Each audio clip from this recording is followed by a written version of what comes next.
నా కుమారుడా, లెస్స అయిన జ్ఞానమును వివేచనను భద్రము చేసుకునము. వాటిని నీ కన్నుల ఎదుట నుండి తొలగిపోనీయకము. అవి నీకు జీవముగాను నీ మెడకు అలంకారంగాను ఉండును. అప్పుడు నీ మార్గమున నీవు సురక్షితంగా నడిచెదవు. నీ పాదము ఎప్పుడూ త్రుటిల్లదు. పండుకున్నప్పుడు నీవు భయపడవు. నీవు పరుండి సుఖంగా నిద్రించెదవు. ఆకస్మికంగా భయం కలిగినప్పుడు నీ కాలు చిక్కుబడుకున్నట్లు ఆయనను కాపాడును. హల్లెలూయా.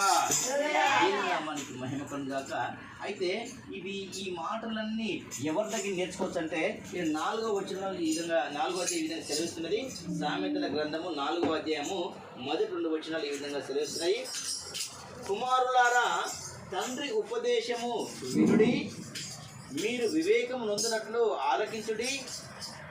నేను నీకు సదుపదేశం చేసేదను, నా బోధను త్రోసివేయకుడి. నా తండ్రికి నేను సుకుమారుడుగా నుంటిని, నా తల్లి దృష్టికి నేను సుకుమారునై ఏక కుమారునై ఉంటిని. ఆయన నాకు బోధించుచు నాతో ఇట్లనెను, నీ హృదయము పట్టుదలతో నా మాటలు పట్టుకొని నిమ్ము. నా ఆజ్ఞలను గైకొనిన ఎడల నీవు బ్రతుకుదువు.